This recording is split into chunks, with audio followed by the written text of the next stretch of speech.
सभापती महोदय, आजही सभागृहामध्ये बघा कोणीच मंत्री नाहीत, इंद्रनील भाऊ सोडले तर. आहेत ना तुम्ही तिथे बसलेले असताना एक दोन कॅबिनेट मंत्री बोलवायला पाहिजे. दोनदा तहकूब केलं सभापती महोदय. नोंद घेत आहेत म्हणजे आपण बोला. जे जे आमदार इथे बोलतात, सदस्य बोलतात, सिनियर सदस्य आहेत, तर त्याला काहीतरी गांभीर्य असलं पाहिजे. खालच्या आहे, सभागृहात मंत्री तहकूब महोदय झालं. आहेत बसलेले, लिहून घेत आहेत ते. हा, कुठं बसलेले आहेत? ते काय समोर मंत्री ते आहेत आहेत ना, हे तर आहेत, राज्यमंत्री आहेत, कॅबिनेट मंत्री. ते लिहून घेत तिकडचं दालन खाली तुम्ही तिथे असताना तर आदेश द्यायला पाहिजे.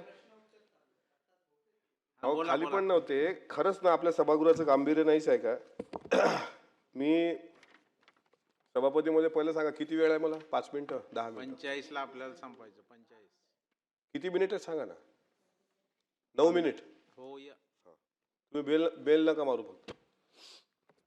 आज सभापती महोदय मनापासून आभार मानतो की सन्माननीय सदस्य प्रवीण दरेकर साहेबांनी 260 अन्वय प्रस्ताव जो आणलाय दावोसमध्ये आयोजित वर्ल्ड इकॉनॉमिक फोरममध्ये राज्याच्या मुख्यमंत्री महोदयांच्या नेतृत्वात झालेल्या 30 लाख कोटी रुपयाच्या गुंतवणुकीचे करार, त्याबद्दल मला आपण बोलण्याची संधी दिली.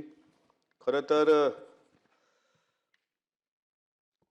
विदेशात जाऊन करार करून जनतेचा आर्थिक कणा मजबूत करण्याचं काम प्रामाणिकपणे राज्याचे मुख्यमंत्री करत आहेत. याबद्दल कोणाचे मनात दुमत असण्याचं कारण नाही. कारण परिवार में परिवार का हिस्सा बनने के लिए भी पैसे की जरूरत पड़ती है. जर तुम्हाला परिवारात परिवार म्हणून राहायचं असेल तर अर्थाशिवाय अर्थ नाही. आणि महात्मा फुलेंनी सुद्धा बहुजनाच्या मागासलेपणाचं कारण शोधत असताना विद्येविना मती गेली, मतीविना गती गेली, गतीविना नीती गेली, नीतीविना वित्त गेले आणि वित्ताविना शूद्र खचले, आणि हे सगळे अनर्थ एका अविद्येने केले असं सांगितलेलं आहे. तुम्ही शिक्षक आहात त्यामुळे तुम्हाला हे माहीत आहे महात्मा ज्योतिराव फुलेंनी सांगितलेलं. कारण वित्त नसलं आणि अर्थ नसला तर माणसाच्या जीवनाला अर्थ राहत नाही. म्हणून सरकारची एक प्रामाणिक भावना आहे